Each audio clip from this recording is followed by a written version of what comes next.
갑상선 질환들로 고통받으시는 분들 20, 30대 여성분들이 많아요. 저는 이것의 가장 큰 영향이 하나를 꼭 꼽자면 입니다. 영양제는 99%는 플라시보 효과가 아주 뛰어나다. 왜? 그럴싸하잖아요. 먼저 영양제부터 2주만 끊어보고 몸이 좋아지면 안 드시는 게 맞다. 꼭 한번 첫 끼의 기적 1, 2, 3의 법칙을 실천해 보시기 바랍니다. 우리가 건강을 위해 먹고 있다고 믿는 것들 중에서 지금 당장 끊어야 할 음식 한 가지를 꼽는다면 무엇인가요? 참 이게 어렵습니다. 어디서는 뭐 끊어라, 어디선 이거부터 끊어라, 여러 가지 정보들이 있죠. 근데 가장 제가 지금 황당한 건 과일부터 끊어라, 과일 먹지 마라, 채소 먹지 마라, 이런 이야기들이 공공연히 심심치 않게 소위 전문가라는 입에서 나옵니다. 근데 그 정보가 뇌피셜이든 어떠한 의학적 과학적 근거든, 근데 채소 과일 먹지 마라는 얘기는 어느 누구도 어떤 정부기관도 하지 않아요. 그러니까 안 하는 데 이유가 있겠죠. 되려 채소 과일은 하루에 400에서 500g은 꼭 챙겨 먹어야 된다, 이렇게 얘기를 하는 주장과 상반되죠. 그래서 저는 반대적으로 저 역시도 이렇게 얘기를 드릴 수밖에 없어요. 하나를 꼭 꼽자면 커피입니다. 제가 지난 강연들에서 7대3의 법칙 뭐 여러 가지들을 이제 말씀드렸다면, 이번엔 1, 2, 3의 법칙을 왜 기억하기 편하게, 첫 끼가 중요하다, 2주만 실천해라, 그리고 3가지만 하면 된다. 그 3가지 중에 하나가 바로 커피부터 끊으랍니다. 2025년도 기준으로요, 우리나라 커피 매출액이요 무려 7조에서 8조가 넘습니다. 어마어마한 시장이에요. 이 7조에서 8조가 뭐하고 또 비슷하냐? 건강기능식품, 영양제, 식품산업하고 또 비슷해요. 그러니까 왜 이게 엄청난 숫자냐면, 당연히 커피 매출은 1위가 미국이죠. 스타벅스의 본고장이니까. 그 다음이 2위 중국, 당연히 인구수가 가장 많으니까 뭐 인도도 있습니다만, 그 다음이 바로 우리나라예요. 3위. 이 5천만 명 인구수 뭐 아동들 제하고 하면 2, 3천만 명도 안 되는 걸로 세계에서 3위인데 실질적으로 인구 대비하면 1인 거죠. 그러니까 커피 공화국이고, 커피의 안 좋은 점은 너무나 이미 많이 나와 있음에도 불구하고 세계 시장을 거의 이렇게 점유하고 있고, 스타벅스는 우리나라에서 2,005점을 넘었고 2025년 기준으로 약 7조 전체 매출에서 스타벅스가 3조를 넘게 차지합니다. 그러니까 어마어마한 숫자예요. 커피 팔아서 그렇게 팔았다는 건, 뭐 저가 커피들, 왜 스타벅스 말씀드렸으니까 대표적으로 우리나라는 메가커피 지금 2,000원짜리로 승부수를 보고 있죠. 개인 카페는 거의 안 된다고 보시면 되고, 이런 프랜차이즈 커피점이 장악했어요, 온 시장을. 그래서 커피 음료 문화가 만들어진 만큼 그들의 얘기대로 논리대로라면 간암 환자가 먹어도 좋고 치매 예방이 되고 그런 효과가 항산화 성분이 있어서 됐다면 모든 질병률, 사망률이 떨어졌어야 됐죠, 지난 30년 동안. 근데 가파르게 올랐습니다. 여러 가지 원인들이 있겠습니다만, 그래서 갑상선 질환들로 고통받으시는 분들, 뭐 저하증이든 한증증이든 이 대표적인 분들이 20, 30대 여성분들이 많아요. 그리고 남성분도 꽤 많습니다. 저는 이것의 가장 큰 영향이 10대 때부터 노출된 커피, 단순히 카페인 노출만 있는 게 아니고 그 커피에는 뭐 아크릴아마이드, 벤조피렌, 여러 가지 탄물질들, 그리고 최종 당화산물인 에이지스라는 게 치매를 갖고 오는 물질이 단백질 변성이 되는 것들이 확인이 됐고, 뭐 심지어 그 거품에는 크레마라고 해서 그거는 콜레스테롤 수치를 높이는 것까지 확인이 됐어요. 근데 더 끔찍한 거는 몸을 못 쉬게 만든다는 거예요. 그래서 여러분이 회복을 하려면 쉬는 시간이 필요한데, 피곤하니까 오늘 내가 커피 하루 한 잔 이상을 먹었으면 밤에 깊은 수면을 취할 수가 없고 회복이 안 된다는 겁니다. 그러니까 각성 상태를 유지하기 위해서 계속 내가 힘들 때마다 커피를 먹어온 게 축적이 되면 결국에는 간과 콩팥이 회복이 안 돼요. 병원 가서 수치를 검사해서 어느 날 갑자기 이런 걸 이제 갑상선 관련 호르몬 수치들로 이걸로 설명을 하고 몸에 문제가 있다고 하지만, 원인은 모른다고 하지만 원인은 대부분 커피에서 있어요. 술, 담배보다 더 강력하게 영향을 끼칩니다. 이런 부분들이 좀 불편한 진실이지만 계속 어디 채널들 가면은 사과 먹지 마라, 고구마 먹지 마라, 혈당 올린다, 이런 어그로성 썸네일들이 지금 너무 많고, 특히나 고기파 쪽에서 요새 더 활발하게 움직임이 많아요, 이 유튜브 흐름 보면. 근데 가장 먼저 저는 고기도 먹어도 좋고 채소 과일도 좋고 한데, 커피의 유해성은, 위험성에 대해서는 지금도 왜 권고사항은 나왔잖아요. 카페인 기준 200mg으로 하루 한 잔까지만 먹어라. 이 얘기는 그 이상 먹었을 때는 분명히 부작용이 온다라는 건 밝혀졌다. 그리고 발암물질이 있다는 것도 법원 판례로 확연하게 인정이 됐으니까 내가 지금 몸이 아프다면, 물론 예방을 하신다는 차원에서도 커피를 매일 즐겨 먹는 거를 저는 이제 권해드리진 않고 가끔씩, 그리고 정말 피곤할 때, 그리고 그 맛을 위해서 삶의 낙이 또 있으니까요. 완전히 끊어라가 아닙니다. 현재 내 몸이 어디가 아프고 심각한 질병이 있고 정말 어떻게 한번 살을 빼보겠다 하신다면 단 2주만이라도 커피를 꼭 끊어보시면 좋겠습니다. 건강을 위해서 이건 꼭 먹어야 한다, 이건 피해야 한다 기준을 어떻게 잡아야 하나요? 우리가 먹을 게 너무 많아요. 예를 들면 아프리카에 굶어 죽는 친구들, 특히 아이들 얼마나 정말 불쌍합니까? 그 아이들한테 바나나를 주든 아니면 초코파이를 주든 케이크를 주든 정말 생존을 위해서 먹어야 되고, 그 물질이 아니면 뭐 가공식품이든 아니면 자연에서 온 거든 몸에서는 필요하니까 생존을 위해서 에너지로 쓰입니다. 그런데 우리가 지금 세계 10위 경제대국, 군사대국인 대한민국 기준으로 놓고 보자고요. 하루 칼로리 2000칼로리 그냥 섭취합니다. 한 끼만 먹어도 다 그렇게 세팅이 돼 있어요. 그럼 이 상태에서는 우리가 매일 피해야 될 거는 죽은 초가공식 구별을 해야 된다는 거죠. 왜냐면 TV만 틀면 대량으로 생산하고 유통해야 되기 때문에 가공되는 거를 판매할 수밖에 없어요. 그러면 이 가공된다는 건 뭐다? 첫 번째는 열이 가해졌다는 거고, 두 번째는 원래 자연에 없었던 화학 첨가제들, 인공 감미료들. 그러니까 과일의 향이 그냥 가짜가 들어간 거예요. 과일이 들어간 게 아니고. 채소도 뭐 심지어 그런, 요새는 저는 참 그런 케일 분말가루나 블루베리 뭐 이런 착즙을 파는 거는 좋은 현상이라 봅니다만, 그거를 인공적으로 또 가공해서 판매하는 식품들과 또 구별을 하셔야 돼요. 참 이게 어렵죠. 그래서 이 기준을 보실 땐 성분 함량표를 딱 보시면 돼요. 그러니까 가장 좋은 건 채소, 과일, 원물을 보면 이거는 가공할 수가 없잖아요. 이거에 뭐 농약이 어떻고 토양이 어떻고 이건 차지하더라도요. 아니 그래도 자연에서 온 그대로가 낫지. 공장에서 찍어낸 죽은 음식보다는 당연히 이게 나은 거예요. 근데 이건 기준이 명확하니까 이걸 먹으면 좋은데, 성분 함량표에서 그 화학 첨가제 어려운 말들이 너무 많이 들어간 건 피하자는 거예요. 그래서 이거를 제가 항상 강조드린 7대3의 법칙. 내가 기존에는 하루 3번 계속 가공식품 먹었다면 하루에 한 번으로 줄이자. 살아있는 음식과 죽은 음식으로 이렇게 조금 강하게 말씀을 드렸던 거죠. 그래서 기준 자체는 이게 우리 엄마가 만들어주신 음식일까 아닐까, 이런 고민 한번 해보셔야 되고, 물론 지금은 설탕을 많이 쓰긴 합니다만 그래도 엄마의 정성과 손맛이 들어간 그 음식들을 내가 최대한 좀 먹어봐야겠다. 실은요, 배달 음식이든 맛집이든 성공하는 데는요, 인공감미료, MSG, 폭탄 투하해서 맛있는 거예요. 레시피가 정성이 들어가서 맛있는 게 아닙니다. 우리 뇌를 중독시키고 입맛을 거기에 길들여서 우리가 맛있다고 느끼는 거지, 실은 그런 정성이 조금 들어가는 음식들, 안 되면은 원물 그대로인 것들, 그리고 이 원물을 좀 편하게 먹을 수 있는 그런 걸로 기준을 삼으시기 바랍니다. 질병의 원인이 결국 먹는 것에 있다고 하셨는데, 현대인이 가장 많이 놓치고 있는 식습관 문제는 무엇인가요? 우리는 지금 너무 많이 먹어요. 계속 뭔가 먹어야 된다라는, 즉 그거는 소비를 유도하는 거죠. 여기 가봐, 여기 맛있대, 새로운 거 나왔어, 뭐 두 좋은 거 나왔어, 바로 무슨 버터빵 나왔어. 마치 이게 트렌디하고 이걸 안 하면 유행에 뒤떨어지고 나만 뉴요커가 안 되는 것 같고, 그래서 커피도 실은 먹기 시작한 거거든요. 너는 아직도 믹스커피 먹어? 아메리카노 먹어야지. 먹어야지. 응? 겨울에도 야 이건 사람이 이건 포기 못하는 거야. 이 문화를 누군가는 일부러 만든다는 거예요. 그래서 음식이 지금은 소비하는 데 있어서 엄청 큰 축입니다. 대표적으로 뭐 옷, 그렇죠? 사람이 의식주에서 옷도 소비가 가장 많이 이루어지고, 그걸로 인해서 지구 환경이 엄청나게 파괴된다라는 정보들은 한 번씩 접하셨을 거예요. 미세 플라스틱이 해서 우리가 그냥 무심코 빤 이 세탁 한 번이 넘어서 태평양을 넘어 인도양, 대서양까지 가가지고 섬에 그냥 그 엄청난 쓰레기로 남아서 그 동식물 생태계가 파괴된다는 그 사실. 음식물 쓰레기도 어마어마하게 나오거든요, 우리나라가. 그러니까 지구 한 반대편에는 굶어 죽고 있는데 우리는 뭐 뷔페에서 엄청 먹어야지 하고 막 떠다가 다 버리고. 그래서 우리 식습관 문화가 지금 너무 많이 먹게 만든다. 그 중에 좀 더 세부적으로 들어가면 이 근육에 집착하게 만든다.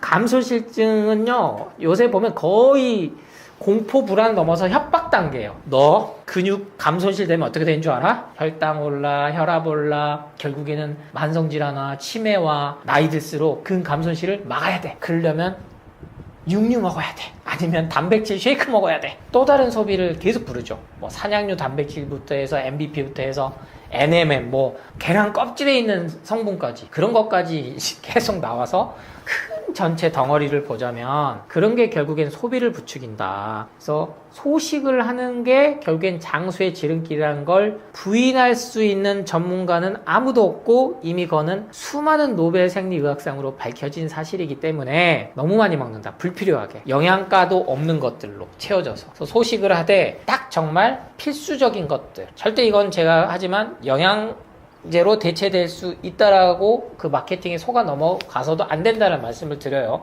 절대 영양제로는 필수 영양분 섭취가 온전히 안 됩니다. 생각해 보세요. 그러면은 음식 안 먹고 영양제만 먹고 살아야죠. 근데 그런 영양제는 없어요. 그러니까 이렇게만 생각하셔도 음식이 가장 기반이 돼야 되는구나. 비타민, 무기질, 미네랄이 같이 들어왔을 때 탄수화물, 단백질, 지방이 우리 몸에서 제대로 소화되고 흡수되고 배출되는구나. 그래서 제가 항상 기본은 채소 과일을 먼저 하고 그 위에서 더 나가라. 그 말씀을 드린 이유입니다. 많은 사람들이 영양제나 건강기능식품에 의존하고 있는데 정말 필요한 건 영양제가 아니라 식단이라고 보시는 이유는 무엇인가요? 와, 이 논란이 제가 4, 5년 전부터 계속 이제 화두를 던져왔습니다만 2026년 하면은 떠오르시는 하나의 세 글자가 있습니다. 바로 알부민이에요.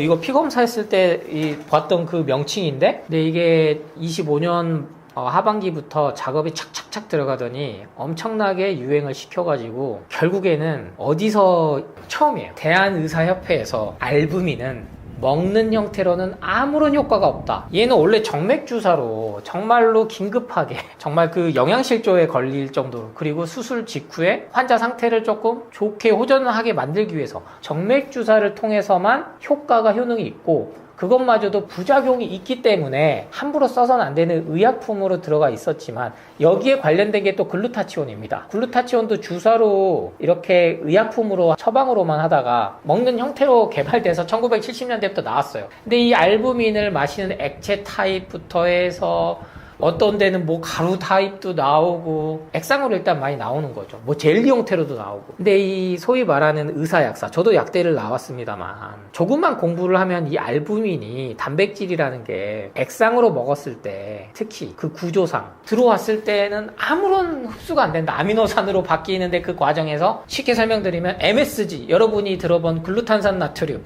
이러한 물질로 전환돼서 우리 몸에 찌꺼기만 남아요. 그럼 여기에 뭐 여러 가지 넣어서 항염증, 항산화 물질이다. 알부민이 에너지를 갖다 전달해주길 돕는 물질인 거 맞죠? 근데 그 식품에 이건 건강기능식품으로도 아직은 못 들어갔죠. 왜? 효과가 이거는 먹어서 인정이 나올 수 있는 게 없으니까 아무리 제작 지원을 한다고 해도 연구 지원을. 그래서 대한의사협회가 공식적으로 유일하게 얘기한 게 알부민이에요. 소위 말해서 쇼닥터들 문제 있다. 국민을 호도하거나 너무나 이 상업적 이윤을 위해서 의사 가운 입고 의사라는 이름으로 하에 이거는 너무나 심하다. 이미 의학적 과학적으로 나와 있는 것까지도 호도를 시키니까. 근데 이 기사요 금방 파묻혔습니다. 징계하면 뭐합니까? 이 기사 찾아보면 나와요. 이 자료화면 아마 뜰 텐데 저는 항상 팩트 기반으로 말씀을 드리니까. 근데 알부민만 그럴까요, 여러분? 아니에요.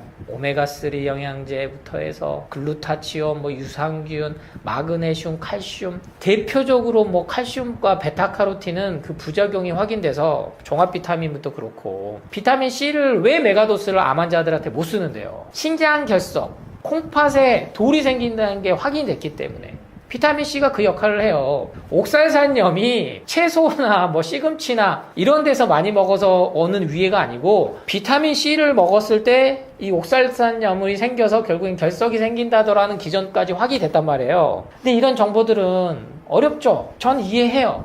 왜? 뭔가를 팔기 위해서 술, 담배도 파는데. 그래서 영양제는 99%는 플라시보 효과가 아주 뛰어나다. 왜? 그럴싸하잖아요. 현대의학과학이 접목돼서 최적의 기술이 들어갔기 때문에 몸에 좋겠지. 에이, 전문가들이 거짓말하겠어? 저 사람 나보다 더 많이 배웠는데? 막금은 어떤 데는 또 하버드대 의대를 막 출신들을 막 기용을 해요. 근데 또 어떤 연구 결과 뭐 하버드대부터 해서 뭐 존스 홈키스나 메이오 클리닉이나 이런 데는 연구 지원을 따로 안 받는 연구 결과들은 극명하게 나옵니다. 영양제 부작용에 대해서. 근데 제약회사나 식품회사가 연구 지원해서 광고하는 정보들이 99%라는 거죠. 파는 입장에서는 훨씬 더 조그만한 것까지도. 왜? 비타민C는 효과는 있으니까요. 근데 그 제품이 효과는 있는지 없는지는 확인이 절대 안 되는 거예요. 이걸 정제로 만들었을 때 아니면 액상으로 만들었을 때. 글루타치온은 미백 효과는 있죠. 근데 불면을 갖고 온단 말이에요. 피부 트러블을 갖고 온단 말이에요. 칼슘제를 먹었더니 대략 칼슘 섭취를 뺏는 게 확인돼서 음식으로 먹으라까지 이미 우리나라에서도 권고를 했단 말이에요. 그렇기 때문에 내가 현재 영양제를 먹고 있는데 계속 몸이 안 좋다면 새로운 영양제를 찾지 마시고 기존에 먹던 것부터 끊고 원래 그 영양제의 출발인 자연에서 온 거에서부터 육류 고기에는요 비타민, 무기질, 미네랄이 그렇게 항산 성분이 풍부하지 않아요. 기본적으로 단백질, 지방이 주가 된 게 동물성이고 식물성에서부터 우리 인류는 그거를 습득하고 생존할 수 있게끔 해오게끔 아주 오랜 시간에 걸쳐서 진화가 돼 있다. 그래서 소화 흡수가 아주 어려운 게 영양제인데 이게 배출도 잘 안 된다. 우리 감각 콩팥에 쌓이고 결국엔 만성염증을 갖고 오는 게 현대 과학에서 확인된 바이기 때문에 이 점을 한번 생각하셔서 꼭 인식 전환을 해서 먼저 영양제부터 2주만 끊어보고 몸이 좋아지면 안 드시는 게 맞다. 그 말씀을 드립니다. 요즘 건강식, 클린푸드, 주스 등 다양한 정보가 넘치는데 겉으로는 건강해 보이지만 실제로는 피해야 할 가짜 건강식은 어떤 것들이 있나요? 제가 이 CCA 주스, 까주스, 까먹지 말자 해서 전파를 드린 지 한 3년이 넘었는데 4년 차에 이렇게 또 인사를 드려서 한 번씩 검색을 해봐요. 그리고 제 알고리즘에도 광고가 엄청 뜹니다. 왜냐면 제가 CCA 창시자니까요. 까주스 상품이 엄청 많이 나왔어요. 하지만 제가 26년 지금이 녹화일 기준으로 4월이니까 저는 아직까지 제 이름으로 주스 판매를 하지 않습니다. 왜냐면 돈을 많이 벌곤 쉽죠, 저도. 하지만 이게 진정성이 호도가 되는 수밖에 없어요. 그리고 공격이 되기 때문에 제가 주스 사업하려고 저렇게 했구나 이렇게 가기 때문에. 하지만 까주스는 그 효능 효과는 확인이 돼서 이 3년이 넘는 시간까지도 엄청나게 많이 판매가 되고 있어요. 왜? 효과가 있거든요. 특히 다이어트에. 그래서 연예인들 엄청나게 광고 출연시킵니다. 친숙한 연예인들도 많아요. 근데 그 중에서도 저는 여러분이 선택의 기준을 삼을 때 화학 첨가제가 들어가 있느냐 아니냐를 좀 보셨으면 좋겠어요. 기왕이면 클린 주스, 해독 주스 뭐 여러 가지 명칭들로 나오지만 궁극적으로는 거기에 좀 효과를 더 보기 위해서 여러 가지 물질들을 좀 첨가하는 경우들도 있고 아니면 뭐 방부제 처리를 하기 위해서 비타민C를 넣는 경우도 있고 비타민C가 방부제 역할도 엄청 하거든요. 인위적으로 만든 비타민C는. 그래서 이러한 것들 기준들을 동물성이든 식물성이든 무첨가가 기준이 돼야 되는구나. 판매하는 거에도 분명히 그게 있거든요. 그래서 일시적으로 효과는 있어서 그게 분명하게 좋은 제품인 것처럼 보이지만 장기적으로 섭취했을 때는 분명히 몸에 데미지는 쌓일 수밖에 없다.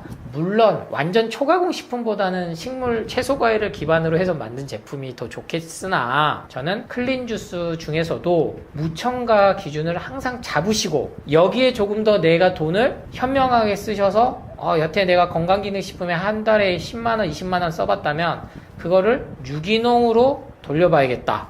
친환경 제품으로 돌려봐야겠다. 그럼 더할 나위 없이 좋죠. 유기농 채소과일을 원물로 해서 100% 물조차도 첨가가 안 된 제품이 반드시 있습니다. 왜? 제가 그런 제품만 계속 먹으라고 주장을 해서 소비자가 많이 찾거든요. 왜 만들어 먹기 힘들어요? 저도 압니다. 그래서 저는 기업들이 많이 써서 제품을 쓰게 해서 실은 CCA 주스만 뭐 상표 등록을 해도 아무 의미가 없어요. 왜냐면 클린 주스, CCA 주스 이렇게 하면은 그거는 상표 등록에 저희가 안 되는 거라서 저는 지난 3, 4년 동안 많이 더 안 알려졌을지언정 CCA 주스는 지금 여러분이 검색만 하셔도 정말로 주스가 혈당을 올리고 혈당 스파이크를 갖고 오고 효과가 없었다면 제품이 이렇게 팔릴 수가 없어요. 그와 관계로 같이 되어 있는 게 레몬수죠. 레몬 착즙. 뭐 요새 블루베리 착즙도 나오고 여러 가지 착즙도 나옵니다만 너무 많은 거를 찾을 필요는 없다. 그래서 레몬수 정도까지만 하셔도 충분하고 여기에 막 여러 가지 조합들을 섞어가지고 또 시도를 해봐야지 라는 그러한 마케팅 역시 소비를 또 부추기는 거거든요. 그렇잖아요. 이미 까주스도 먹고 있고 뭐 깨주스도 먹고 있고 레몬수까지 먹고 있는데 여기에 또 뭐 생강도 먹어보고 진저샷이라 그래서 오일도 같이 올리브 오일도 같이 먹어보고 식물성 기름이 이제 막 대세니까 그러한 것들 기준에 저는 무조건 식물성 기름은 좋으니까 드세요 이게 아니에요. 저는 또 무조건 동물성은 안 좋으니까 먹지 마세요 이것도 아니고요. 기준을 세워라. 무항생제, 친환경, 무첨가 그렇게 해서 진짜 정보들을 가리는 옥석을 딱 하면 여러분이 마음먹고 사드실 수 있는 제품이 반드시 인터넷에 존재합니다. 건강을 망치는 습관 중에서 많은 사람들이 무심코 반복하고 있는 대표적인 행동은 무엇인가요?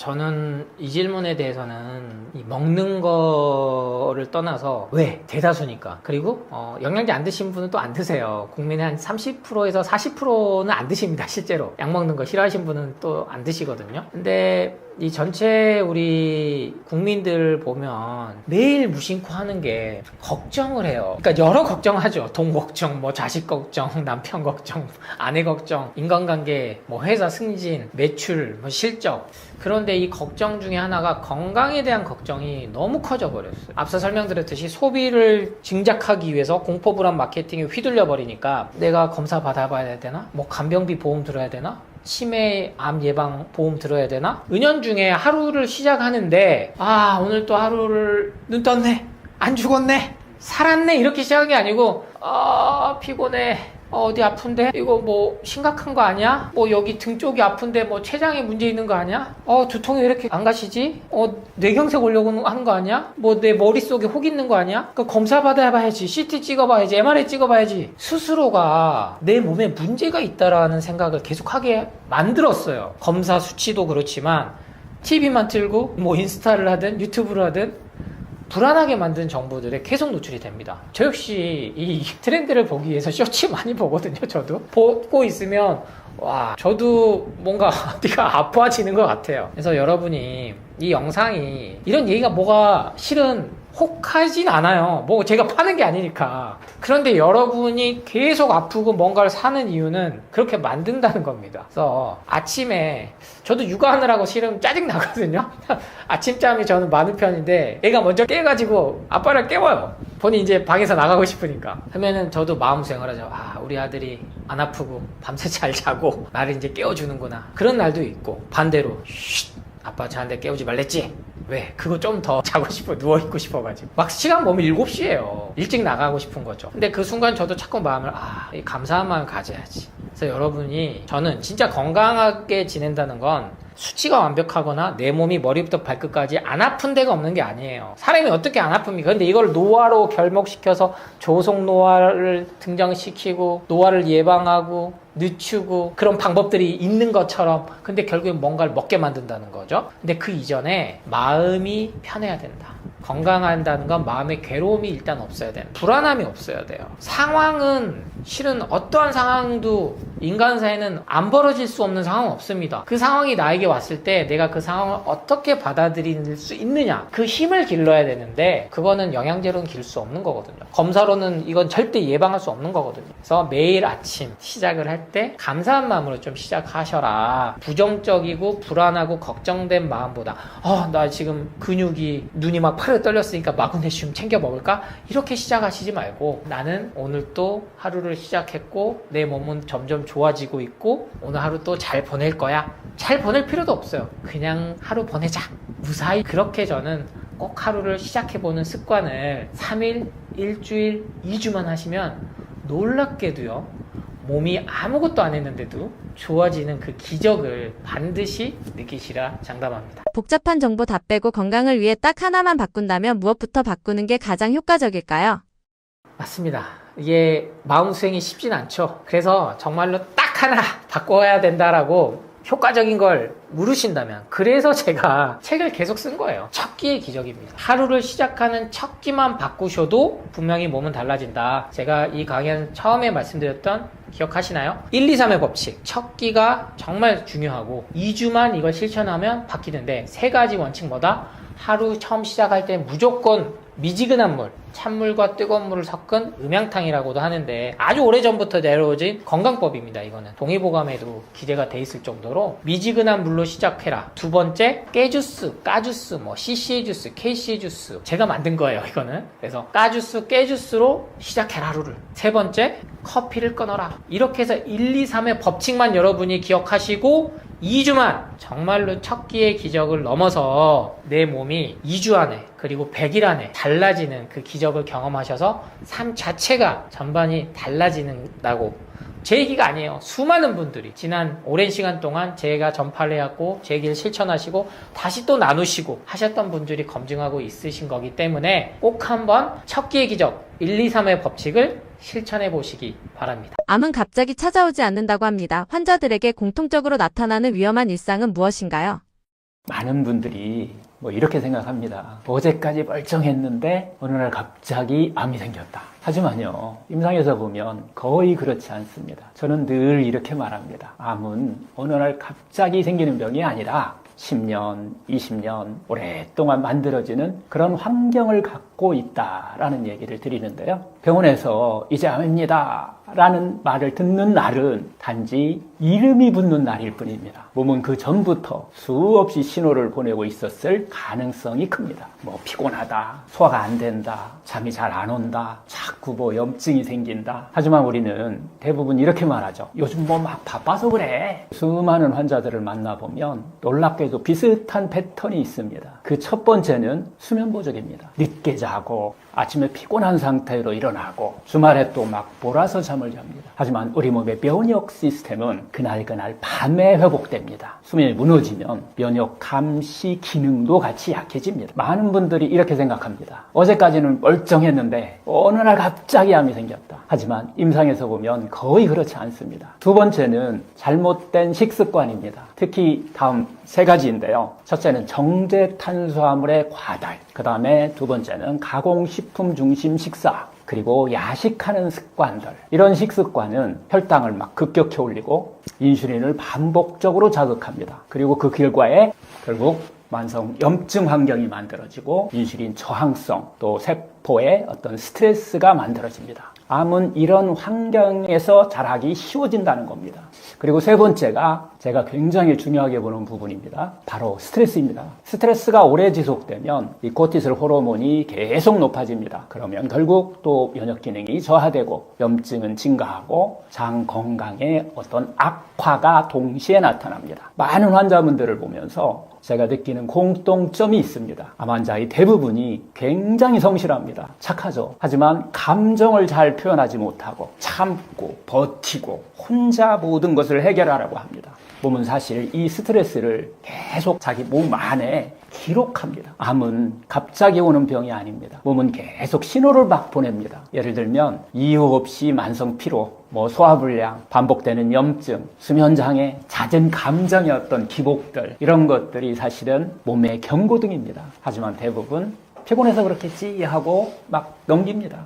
몸의 경고를 생활의 일부로 착각하는 것이죠. 제가 임상에서 느끼는 것은 이겁니다. 암은 단순히 유전의 문제가 아닙니다. 대부분의 경우 어떤 생활 환경, 식습관, 수면, 스트레스, 이 네 가지가 오랫동안 쌓인 결과입니다. 그래서 저는 늘 이렇게 말합니다. 병은 단순히 몸이 고장난 것이 아닙니다. 어떤 의미에서는 삶의 방향이 조금 어긋났다는 신호일 수 있습니다. 너무 무리하고 그렇게 살아가고 있지는 않은지, 잠을 포기하고 그렇게 살고 있지는 않은지, 내 세포가 원하는 음식을 지금 먹고 있는지 몸은 항상 우리에게 이렇게 말을 걸고 있습니다. 문제는 우리가 그 말을 듣지 않는 것입니다. 많은 분들이 암 예방을 참 어렵게 생각합니다. 하지만 하지만 핵심은 놀랍게도 아주 단순합니다. 충분한 수면, 자연식 중심의 어떤 식사, 공복 리듬을 유지하는 그런 삶, 스트레스 관리, 이 네 가지가 몸의 회복 시스템을 유지합니다. 우리 몸은 원래 스스로 회복하는 능력을 가지고 있습니다. 내 안에 100명의 의사가 있다고 하잖아요. 그래서 저는 늘 이렇게 말씀드립니다. 암은 그렇게 살지 말라는 몸의 경고입니다. 삶의 방향을 다시 보라는 몸의 깊은 신호일 수 있습니다.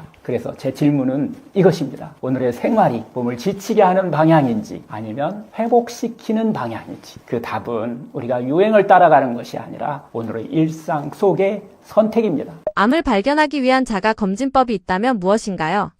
많은 분들이 이렇게 생각합니다. 암은 검사해야만 발견할 수 있다. 물론 정기검진은 상당히 중요합니다. 하지만 그것보다 먼저 중요한 것이 있습니다. 몸이 보내는 신호를 읽는 것입니다. 몸은 갑자기 무너지지 않습니다. 대부분의 경우 작은 이상 신호를 계속 보내고 있습니다. 문제는 우리가 그 신호를 대수롭지 않게 넘긴다는 것입니다. 암을 진단받기 전에 가장 흔한 첫 번째 신호는 설명되지 않는 그 피로입니다. 요즘 피곤한 것은 당연하다고 우리가 생각하기 쉬워지는데요.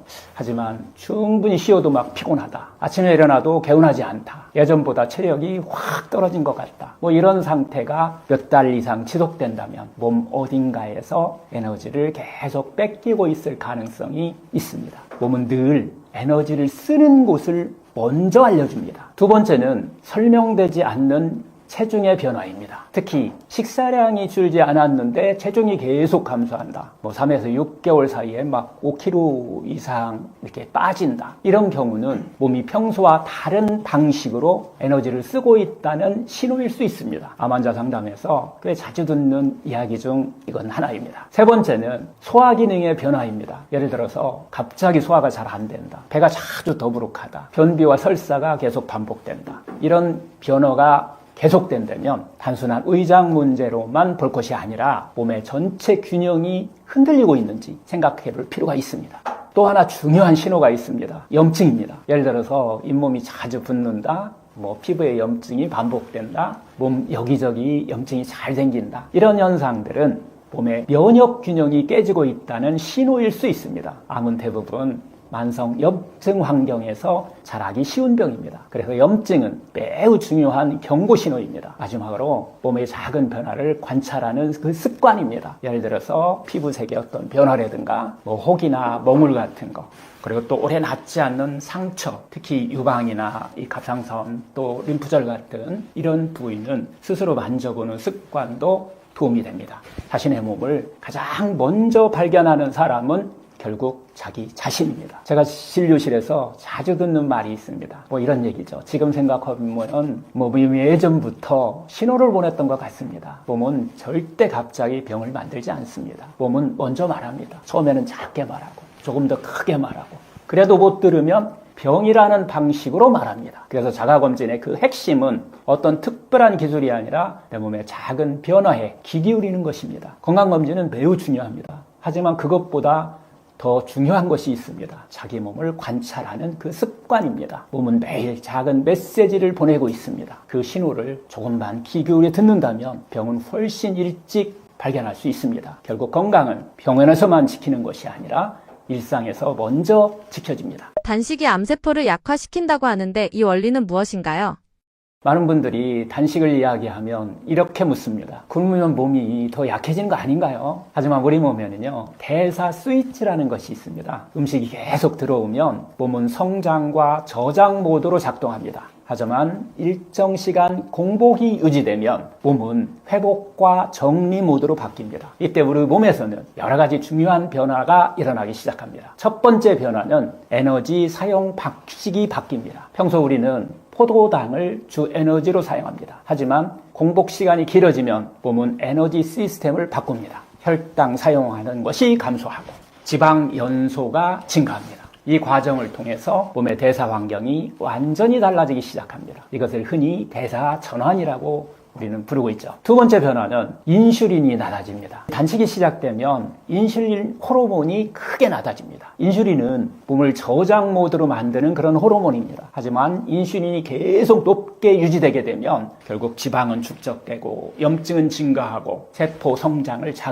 하는 이런 환경이 만들어집니다. 반대로 공복이 되면 인슐린이 낮아지고 몸은 회복 모드로 전환합니다. 세 번째 변화는 세포 청소 시스템의 작동입니다. 단식 이야기할 때 빠지지 않는 개념이 있습니다. 바로 자가포식, 즉 오토파지입니다. 자가포식은 우리 몸의 세포 청소 시스템입니다. 우리 몸이 스스로 몸속에 들어있는 그 손상된 단백질 찌꺼기들, 오래된 세포 조각들, 기능이 떨어진 미토콘드리아를 분해하고 재활용하는 하나의 과정입니다. 이 연구로 일본의 오스미 요시노리 박사는 2016년에 노벨 생리의학상을 받았습니다. 공복 시간이 이렇게 길어질수록 이 시스템이 조금씩 활성화됩니다. 암세포는 일반 세포와 다른 특징이 있습니다. 바로 포도당 의존도가 매우 높다는 것입니다. 암세포는 빠르게 성장하기 때문에 에너지를 많이 필요로 합니다. 그래서 공복 상태에서 혈당이 낮아지고 인슐린이 낮아지고 대사가 바뀌면 암세포가 활동하기에는 상대적으로 불리한 환경이 만들어집니다. 반면에 정상세포는 이 환경에 적응하는 능력이 뛰어납니다. 하지만 여기서 꼭 말씀드리고 싶은 것이 있습니다. 단식이 암을 직접 치료한다는 것은 과장일 수 있습니다. 단식의 핵심은 암세포를 막 공격하는 것이 아니라 몸의 환경을 바꾸는 것입니다. 면역이 작동하기 좋은 환경, 염증이 낮은 환경, 세포 회복이 가능한 환경, 이런 환경을 만들어주는 것이 단식의 중요한 역할입니다. 실제로 단식을 적절히 활용하면 많은 환자분들에게서 이런 변화가 나타납니다. 염증의 어떤 수치가 감소하고 혈당이 안정되고 체중의 균형을 회복하게 되고 피로가 감소하는 이런 현상들인데요.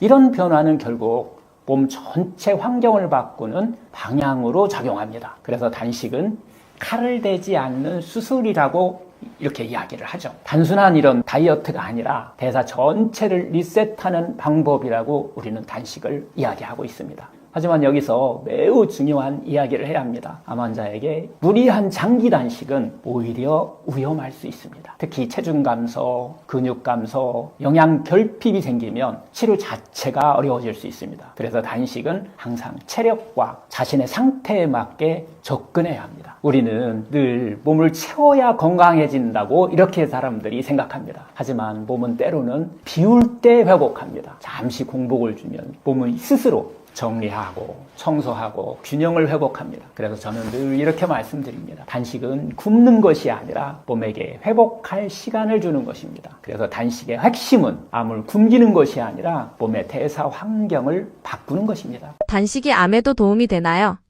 암 환자분들이 상담실에서 가장 많이 묻는 질문 중 하나가 바로 이것입니다. 단식이 암에 도움이 되나요? 라는 거죠. 원장님, 암세포는 포도당을 좋아한다면서요. 그럼 굶기면 뭐 없어지는 거 아닙니까? 굶어 죽는 거 아닙니까? 솔직히 이 말 굉장히 매력적으로 들립니다. 암을 굶겨 죽인다? 왠지 막 통쾌하고 단순해 보이지 않습니까? 하지만 동시에 이런 걱정도 하는 거죠. 굶으면 혹시 자기 체력이 먼저 떨어지는 건 아닌지. 그래서 오늘 질문은 과장 없이 한번 또 희망 고문 없이 팩트로 한번 정리해 보겠습니다. 먼저 한 가지는 분명히 말씀드리겠습니다. 단식이 암을 치료한다고 말하는 것은 과학적으로 맞지 않습니다. 단식만으로 암이 사라지는 것은 아닙니다. 하지만 중요한 것은 단식이 몸의 환경을 바꾸는데 도움을 줄 수 있다는 점입니다. 암을 단순히 세포 하나의 문제로 보면 이건 이해하기 좀 어렵습니다. 암은 사실 몸의 나쁜 환경에서 자라나는 병입니다. 몸 안에 그런 토양이 있었을 때 자라나는 병이죠. 예를 들어서 만성 염증의 환경, 혈당이 과다한, 인슐린이 과다한 것, 면역 기능이 저하되어 있는 이런 환경이 오래 지속되면 몸은 점점 암이 자라기 쉬운 상태가 됩니다. 그래서 치료에서 중요한 것은 몸의 환경을 바꿔주는 것입니다. 2000년 이후에 정말 단식 연구가 아주 급증했습니다. 핵심 개념은 이겁니다. 단식 상태에서는 대사가 바뀐다는 거죠. 즉 공복 시간이 길어지면 몸에서는 몇 가지 중요한 변화가 일어납니다. 첫 번째, 혈당이 낮아집니다. 두 번째, 인슐린이 낮아집니다. 세 번째, 자가 포식 시스템, 즉 오토파지 현상이 활성화됩니다. 이때 등장하는 개념이 바로 의학적으로 차별적 스트레스 저항이라고 우리가 이야기하는데요. 결국 암세포는요, 빠르게 성장하는 세포입니다. 그래서 단식 스트레스에 상당히 약합니다. 건강한 정상세포는 에너지 부족 상황에서 보호 모드로 전환될 수 있습니다. 그래서 연구에서는 단식 항암 치료에 보조 전략이 될 가능성을 계속해서 탐구하고 있습니다. 단식력으로 유명한 사람이 USC, 즉 서던 캘리포니아 대학의 장수연구소의 그 발터롱고 박사인데요. 이분이 이제 동물 연구에서 48시간, 즉 이틀 동안 단식 후에 항암 치료를 이렇게 딱 했을 때 정상세포는 손상이 상당히 감소하고 암세포는 사멸이 증가한다는 이런 현상을 발견했습니다. 또한 일부 임상연구에서도 단기 단식이 항암 부작용을 줄일 수 있을 가능성이 많이 지금 제시되고 있습니다. 하지만 여기서 또 꼭 말씀드리고 싶은 것이 있습니다. 암 환자가 무조건 단식을 하면은 위험할 수 있습니다. 특히 체중이 많이 감소한 경우, 또 근육량이 막 부족한 경우, 항암 치료를 하고 있는 그런 경우죠. 이럴 때 무리한 단식은 오히려 몸을 더 약하게 만들 수 있습니다. 그래서 단식은 개인의 상태에 맞게 조절해야 합니다. 그래서 저는 환자들께 이렇게 말씀드립니다. 단식을 막 거창하게 생각할 필요는 없습니다. 극단적인 어떤 장기 단식 대신에 14시간, 12시간에서 14시간의 자영 봉복을 권합니다. 예를 들어서 저녁 한 6, 7시 정도에 좀 일찍 그 식사를 저녁밥을 먹고 그 다음에 이제 야식을 중단하면은 그 다음날 뭐 6, 7시, 9시 정도 되면 바로 14시간 공복을 유지할 수 있습니다. 그리고 또 제일 중요한 것은 불필요한 간식을 좀 줄여주는 겁니다. 이 정도만 해도 몸은 이미 대사 전환을 시작합니다. 몸은 생각보다요 작은 변화에도 크게 반응합니다. 여기에다가 뭐 가벼운 걷기, 제가 항상 이야기하는 모세혈관 운동들, 충분한 수면이 더해진다면 몸은 안정 속에서 회복 모드로 들어갑니다. 내 몸에 스스로 회복하는 힘이죠. 이 자연치유에서는 무리해서 얻는 방식이 전혀 없습니다. 우리 몸은 계속 먹을 때보다 잠시 멈출 때 회복합니다. 그래서 저는 단식을 굶는 것으로 보지 않습니다. 몸에게 휴식을 주는 시간이라고 이렇게 말하고 있는데요. 몸이 쉬는 시간이 생기면 몸은 스스로 정리하고 또 회복하고 균형을 다 찾아갑니다. 그래서 중요한 것은 무리한 단식이 아니라 몸이 회복할 수 있는 공복의 시간을 일상 속에 만들어주는 것입니다. 몸이 이렇게 느껴야 합니다. 지금은 버텨야 하는 상황이 아니라 회복해도 되는 상황이야. 그 환경을 만들어주는 것. 그게 단식의 진짜 목적입니다. 암 환자가 가장 먼저 끊어야 할 음식 3가지를 꼽는다면 무엇인가요? 암 진단을 받으면 가장 많이 흔들리는 게 바로 이 식탁입니다. 어떤 음식이 좋은지, 어떤 음식이 나쁜지 이걸 정리하다 보면 결국 이렇게 됩니다. 그럼 도대체 뭘 먹으라는 거야? 결국 먹을 건 없어지고 불안만 커집니다. 하지만 분명한 사실이 하나 있습니다. 우리는 매일 먹는 이런 음식이 몸을 회복시키는 열쇠가 될 수도 있고 반대로 암을 키우는 환경을 만들 수도 있습니다. 그래서 오늘은 막연한 금지 리스트가 아니라 암 환자가 실제로 피해야 할 음식 딱 3가지를 의학적 근거와 함께 명확하게 한번 정리해 보도록 하겠습니다. 첫 번째는 설탕과 정제탄수화물입니다. 뭐 이거 다 아는 이야기죠. 즉 포도당 이야기입니다. 이 포도당은 결국 혈당 스파이크와 당독수를 만드는 음식을 줄이는 것이 핵심입니다. 예를 들면 탄산음료 같은 거, 과자와 케이크 같은 거, 흰빵과 흰밀가루, 달콤한 우리 디저트, 이런 음식들의 공통점은 혈당을 빠르게 올린다는 것입니다. 혈당이 급격히 올라가면 몸에서는 결국 인슐린이 많이 분비되겠죠. 그리고 IGF-1이라고 하는 이런 성장 호르몬이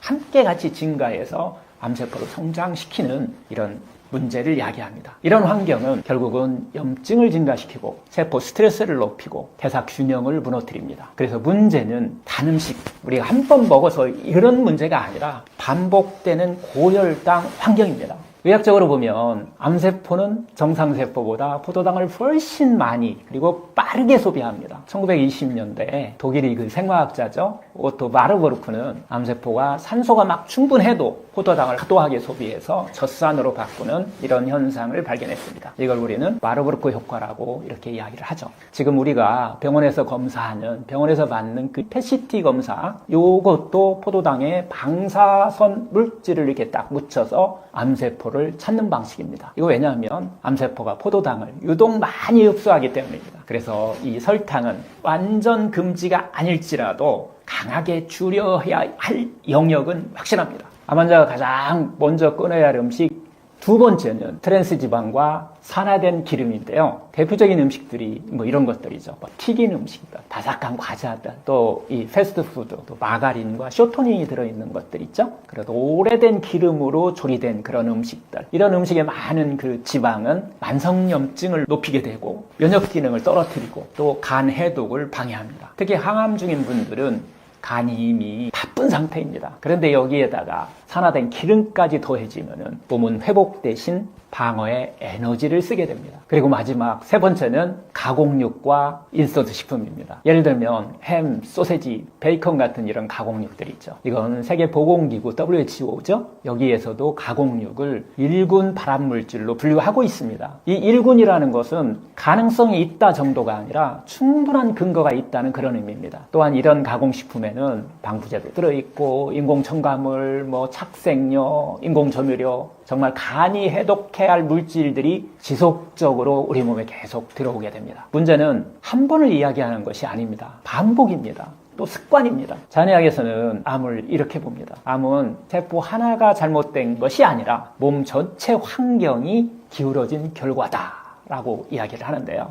그 수년 동안 당독소 음식을 반복해서 먹거나 또 인사주 중심의 식사, 또 산화된 기름 뭐 이런 것들을 섭취하는 것들을 즐기는 것, 이런 식습관이 반복되면 혈액이 탁해지고 면역이 흔들리고 또 산소 흐름이 줄어들고 염증이 지속되는 그런 환경을 만듭니다. 몸이 스스로 치유하는 이런 자연 치유력은 맑은 혈액 환경에서 시작됩니다. 그런데 매 끼니 독소가 들어오면은 몸은 회복 대신 생존 방어에만 에너지를 쓰게 됩니다. 여기서 중요한 점이 있습니다. 암은 어떤 특정 음식 하나 때문에 생기는 병이 아닙니다. 문제는 장기간의 어떤 습관, 만성 염증 환경, 또 몸 안에 있는 대사 스트레스 때문에 시작됩니다. 그래서 저는 이 음식은 절대 먹지 말라라고 하는 이런 이야기보다는 몸을 지치게 하는 식사 구조를 바꾸라고 이렇게 제가 말씀을 드립니다. 많은 분들이 이렇게 묻습니다. 그럼 이제 무엇을 먹어야 하나요? 답은 의외로 단순합니다. 암 환자의 식사의 핵심은 자연에 가까운 음식 먹으면 됩니다. 가공이 적은 음식 먹으면 돼요. 과하지 않은 식사 하시면 됩니다. 그리고 또 하나, 먹는 리듬도 중요합니다. 과식, 야식, 계속되는 간식,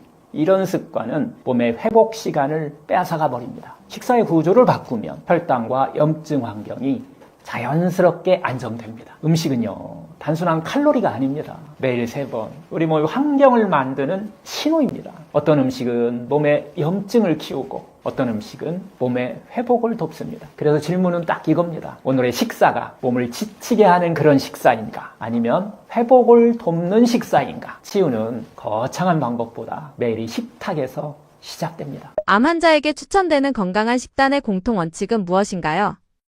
암을 진단받으면 많은 분들이 이렇게 묻습니다. 원장님, 암에 좋은 음식이 무엇인가요? 그래서 어떤 분들은 막 특정 건강식품을 막 찾고 또 슈퍼푸드를 찾고 특별한 막 식단을 찾아다닙니다. 하지만 제가 상담실에서 가장 먼저 드리는 말이 있습니다. 특별한 음식 하나가 암을 고치는 것은 아닙니다. 몸을 바꾸는 것은 특정 음식 하나가 아니라 식사의 구조와 하나의 원칙입니다. 그래서 저는 복잡한 어떤 식단보다 몇 가지 공통 원칙을 먼저 말씀드립니다. 첫 번째 원칙은 자연에 가까운 음식을 먹는 것입니다. 음식이 자연에서 멀어질수록 몸에는 부담이 점점 커집니다. 예를 들어서 가공식품, 인스턴트 음식, 첨가물이 많은 음식, 이런 음식들은 몸에 들어오는 순간 간의 해독 부담을 크게 들립니다. 반대로 자연에 가까운 음식, 뭐 생채소, 생과일, 원형 그대로의 어떤 통곡물들, 자연의 단백질, 이런 음식들은 세포가 스스로 회복하는 음식들입니다. 몸은 원래 자연 음식에 맞게 설계되어 있습니다. 두 번째 원칙은 균형입니다. 많은 분들이 극단적인 식단을 시도합니다. 예를 들어서 탄수화물을 완전히 막 끊어버린다. 단백질만 막 먹는다. 특정 음식만 먹는다. 하지만 이런 식단은 오히려 몸의 균형을 무너뜨릴 수 있습니다. 몸은 9가지 영양소 음식으로 살아가게 돼 있어요. 9가지 영양소, 탄수화물, 단백질, 지방 같은 이런 칼로리 영양소, 그리고 비타민, 미네랄, 물, 식이섬유, 파이토케미칼, 식이효소 같은 이런 미량 영양소, 이 칼로리 영양소와 미량 영양소가 균형 있게 들어올 때 몸은 안정됩니다.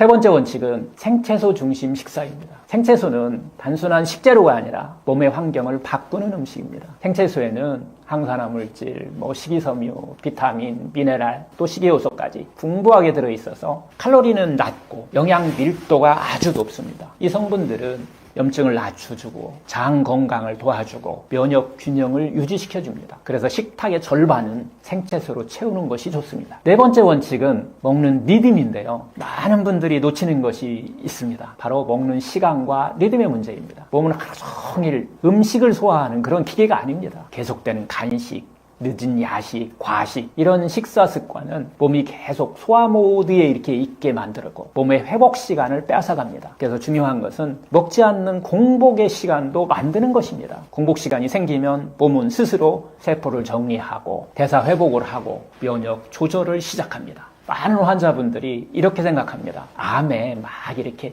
좋은 음식만 먹으면 된다. 암을 치료하는 음식을 찾아다니죠. 하지만 문제는요, 좋은 음식을 먹으면서 먹는 시간의 리듬을 소홀히 한다는 이런 문제를 갖고 있는 경우가 많아요. 예를 들어서 건강식 먹고 또 간식 먹고 또 먹고 야식 먹고 이렇게 되면은 몸은 계속 혼란 상태에 놓이게 됩니다. 그래서 중요한 것은 좋은 음식을 더하는 것보다 나쁜 음식과 과식을 줄여주면서 공복 시간을 늘려주는 겁니다. 그래서 저는 환자분들께 식단을 이렇게 단순하게 설명합니다. 첫째, 자연 음식 위주로 먹기. 둘째, 생채소를 충분히 먹기. 셋째, 가공식품을 좀 줄이기. 넷째, 과식과 간식을 좀 줄이기. 이 네 가지만 지켜도 몸의 환경은 분명히 달라지기 시작합니다. 몸은 생각보다 작은 변화에도 빠르게 반응합니다. 병원 치료는 병원에서 그냥 해줍니다. 하지만 자연 치유는 내가 스스로 해야 합니다. 의사는 수술을 해줄 수도 있고 항암 치료를 해줄 수도 있습니다. 하지만 내가 무엇을 먹는지, 내가 어떻게 자는지, 내가 어떤 생활을 하고 있는지 이것은 누구도 대신해 줄 수 없습니다. 그래서 저는 늘 이렇게 말씀드립니다. 치유의 절반은 병원에 있지만 나머지 절반은 우리 생활 속에 있다. 라고 이렇게 말씀을 드리는데요. 특별한 음식 하나가 몸을 바꾸는 것이 아니라 매일 반복되는 식탁의 선택이 몸의 환경을 바꾸는 것입니다. 제가 하는 일은 아시는 분은 다 아시겠지만 병원인데요. 저는 재활과 그다음에 이제 투석 그리고 요양을 하는 우리가 흔히 얘기하는 재활요양병원을 지금 하고 있습니다. 한 15년 정도 하고 있는데요. 제가 병원을 하면서 느끼는 것은 정말 우리가 치료하지 못하는 병들이 많다는 거고요. 병의 뿌리는 단지 약을 가지고 치료할 수 있는 것은 한계가 있다는 것을 병원을 하면서 정말 깊이 제가 느끼게 됐는데요. 그래서 이제 제가 병원 없는 세상을 만드는 꿈꾸는 그런 상원장입니다 라는 인사를 제가 항상 하고 있는데요. 그래서 요즘 하고 있는 것은 제가 병원 이외에서 우리가 삶을 바꾸는 방법 4가지 정도를 제가 보내드리는데요. 첫 번째, 제일 먼저 바꿔야 될 것이 병을 치유하는 그런 마음을 먼저 만드는 것입니다.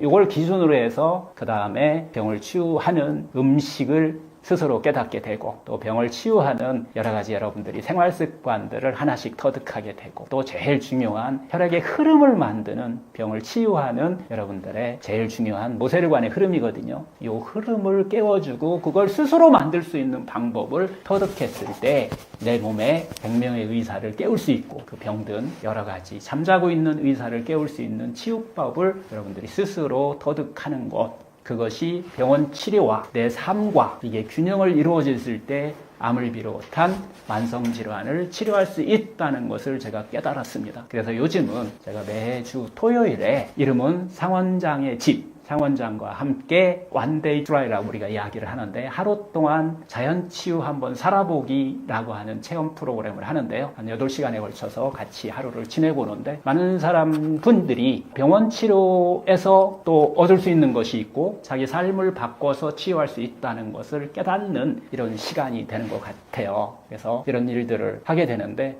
오늘 제가 이야기한 여러 가지 이야기들은 그런 과정 중에서 나온 하나의 이야기들을 한번 해봤습니다. 여러분들이 내 안에 100명의 의사가 있다라는 것을 확실히 좀 믿으시고 그 잠든 의사를 깨우는 방법을 여러분들이 선택하셨을 때 여러분들의 질병, 만성적으로 병원에서 약으로만 치료했던 이런 질병들을 치유할 수 있는 답을 얻을 수 있다라는 이야기를 같이 하면서 앞으로도 계속 여러분들과 함께 이런 치유를 하는 단순히 병만 치료하는 의사가 아니라 삶을 치료하는 그런 의사가 되기를 저는 계속 같이 여러분들과 함께 했으면 좋겠다라는 그런 말씀을 드리면서 오늘 긴 이야기 들어주셔서 감사합니다.